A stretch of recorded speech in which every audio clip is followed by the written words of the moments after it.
आज Doubtnut app download करें। Doubtnut पर अपने सभी गणित, रसायन विज्ञान, भौतिक विज्ञान और जीव विज्ञान के डाउट्स का करो सफाया। बस प्रश्न की फोटो खींचो, एक ही प्रश्न को क्रॉप करो और तुरंत वीडियो सोल्यूशन पाओ। अभी डाउनलोड करें।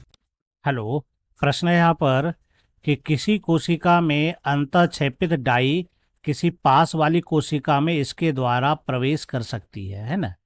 कहता है कि एक कोशिका, मान लेते हैं ये एक कोशिका है ना, और इसके साथ दूसरी कोशिका, ठीक है, ये पास वाली कोशिकाएं होगी। तो सभी कोशिकाएं पादप कोशिका में इसी तरह से जुटी हुई रहती है। और यहाँ पर एक चीज होता है कि ये जो कोशिका झिल्ली होती है यह इसके प्रोटोप्लाज्म को घेरे हुए रहती है ना। यह प्रोटोप्लाज्म, ये जो दूसरी कोशिकाएं होती है, इसकी कोशिका झिल्ली यह है। तो एक कोशिका झिल्ली की दूसरी कोशिका झिल्ली से ये इस तरह से घिरी हुई रहती है, यानी कि इसका जीवद्रव और इसका जीवद्रव्य दोनों क्या होता है, एक दूसरे से जुटा हुआ है। किसके द्वारा? प्लाज्मोडेस्माटा के द्वारा। इसके द्वारा जुटा हुआ है प्लाज्मोडेस्माटा, यानी कि एक तरह से कह सकते हैं यह जीव द्रव्य तंतु है ना। क्या कहते हैं इसको हम लोग?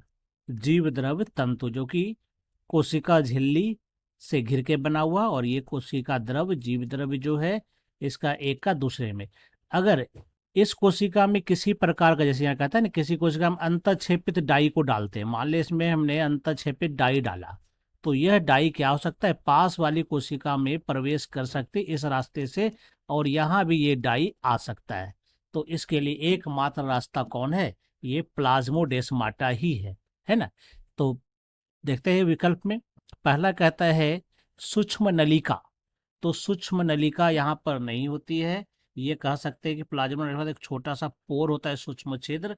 सूक्ष्म नलिका यानी कि माइक्रोट्यूब्यूल, एक तरह से कह सकते हैं सिलिया फ्लैजेला इसका भाग होता है, या फिर ये कोशिकांग का भाग होता है। तो माइक्रोट्यूब्यूल्स यहाँ पर नहीं पाया जाता। जो यहाँ पर पाया जाता है वही इस काम में मदद कर सकते, यानी सूक्ष्म नलिका इस काम में कोई मदद नहीं करती है।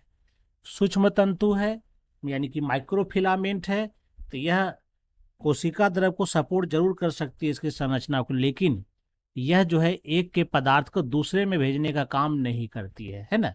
तो सूक्ष्म तंतु भी यहाँ पर इस काम में कोई मदद नहीं करता है।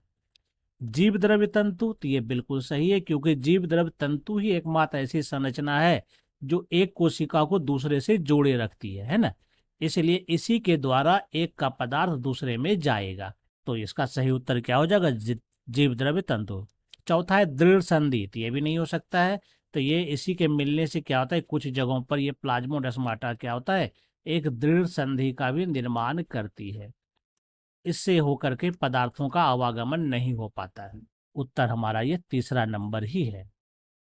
कक्षा 6 से 12वीं से लेकर नीट, IIT, JEE वो एडवांस के लेवल तक 1 करोड़ से ज्यादा छात्रों का भरोसा।